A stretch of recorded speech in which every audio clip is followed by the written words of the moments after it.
এই যে দাদা, তোমার কাছেই যাচ্ছিলাম। তুমি নাকি আমাদের কোম্পানির প্রোডাক্টের দাম 500 টাকা কম করে বিক্রি করতে বলেছো। হ্যাঁ, দরকার হলে আরো কমাবো। কিন্তু তাতে তো আমাদের লস হয়ে যাবে। অনেকটা পেতে গেলে কিছুটা ক্ষতি স্বীকার করতে হয়। হয়তো আমার লস হবে, কিন্তু জীবনের বাজিতে আমি জিতবো। অনেক ক্ষতি করেছো তুমি আমার, এর প্রত্যেকটা ক্ষতি তোমাকে পূরণ করতে হবে। প্রতারণার দায়ে তোমাকে আমি পুলিশে দেবো। আসুন আসুন অফিসার, আসুন। এই যে স্যার, অফিসার, এ আমার সঙ্গে প্রতারণা করেছে, একে অ্যারেস্ট করুন। চলো। এক মিনিট। হ্যাঁ মিস্টার চৌধুরী, আমি প্রতারণা করেছি, কিন্তু আপনার সঙ্গে নয়। আমি প্রতারণা করেছি সেই মানুষটার সঙ্গে, যে মানুষটা নিজে না খেয়ে আমার পেট ভরিয়েছে, নিজে রোদে পুড়ে আমাকে আড়াল করেছে, আমার গায়ে বৃষ্টির এক ফোঁটা জল পর্যন্ত পড়তে দেয়নি, পাছে আমার জ্বর হয়। নিজে শীতে কুকড়ে থেকে উষ্ণতা দিয়ে ঢেকে দিয়েছে আমাকে, আর আমি তার সেই রোদে পোড়া স্নেহ, বৃষ্টিতে ভেজা ভালোবাসা আর শীতে কাঁপা স্বপ্নের শুধু ক্ষতি করে গেছি। অফিসার, নিয়ে চলুন আমাকে।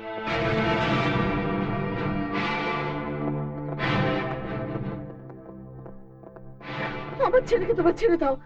বাবা শুভ, কোথায় যাচ্ছিস? মমতা, ওকে যেতে দাও।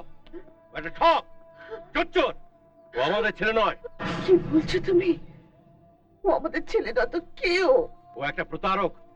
ও আমাকে ঠকিয়েছে, তোমাকে ঠকিয়েছে, মিতুকে ঠকিয়েছে। না, ও তোমার শুভ নয়। ও স্টেশনে মোট বাবা একটা কুলির ভাই, ড্রাগ পাচারের দায়ে যার জেল হয়ে। আমি আপনার ছেলে নই, আপনার ছেলের ভূমিকায় অভিনয় করতে আসা একটা লোভী ছেলে।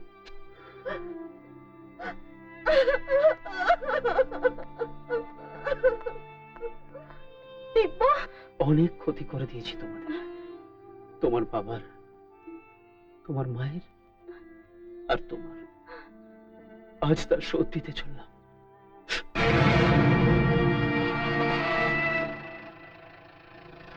পুলিশ দিব্যকে অ্যারেস্ট করে নিয়ে যাচ্ছে, আর তুমি চুপ করে দাঁড়িয়ে আছো।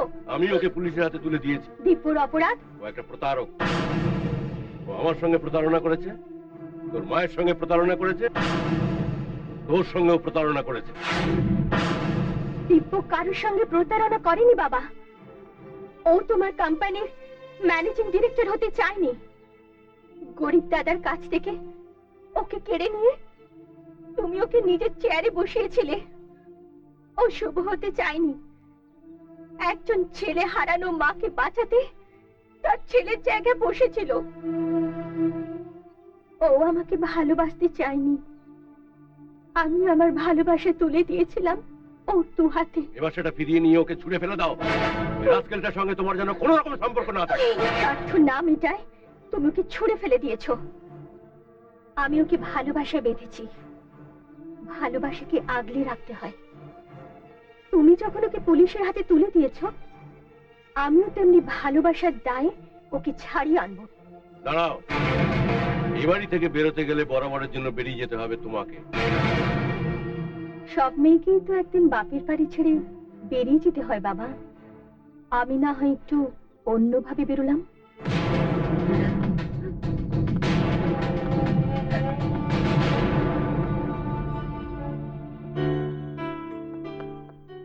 দিদি, দিদি,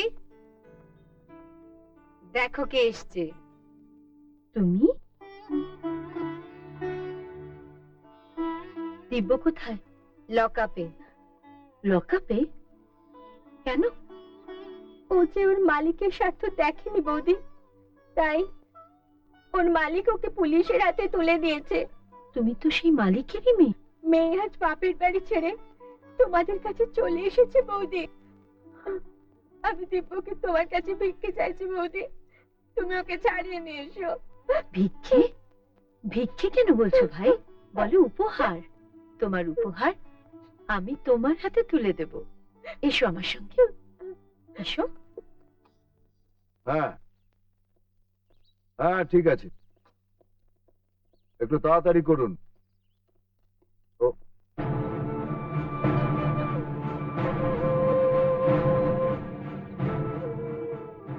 দিব্যকে পুলিশ অ্যারেস্ট করেছে, তুমি এক্ষুনি ওর জামিনের ব্যবস্থা করো। না,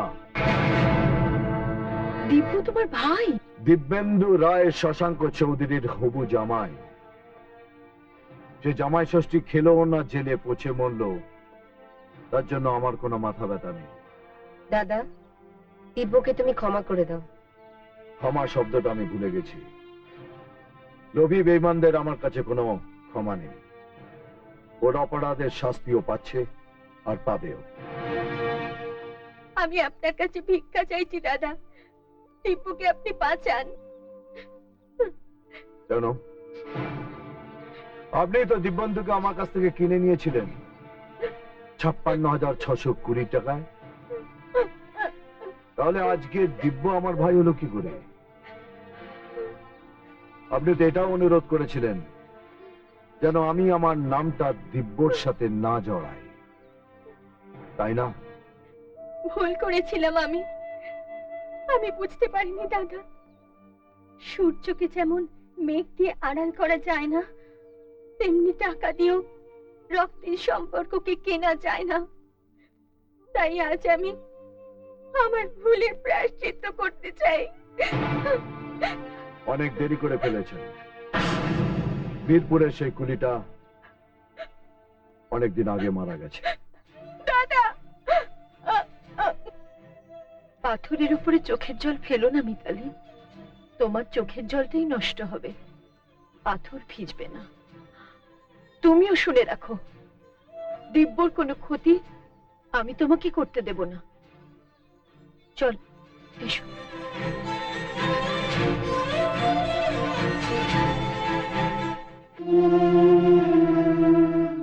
বলা, বলো দাদা। যত টাকাই লাগুক দিব্যকে ছাড়াবার ব্যবস্থা কর। ঠিক আছে দাদা।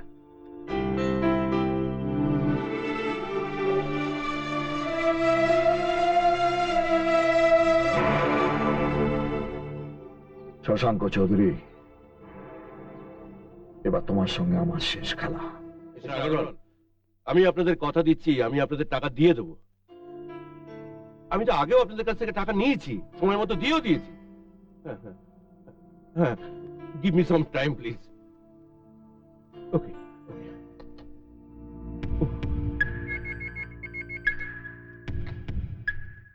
Good morning mister Sharma. সবই তো বুঝতে পারছেন, আমাকে একটু উঠে দাঁড়াবার মতো সময় দিন। Mind your language mister Sharma. ঋণ নিয়েছি মানে এই নয় যে আমি নিজেকে আপনাদের কাছে বিক্রি করে দিয়েছি।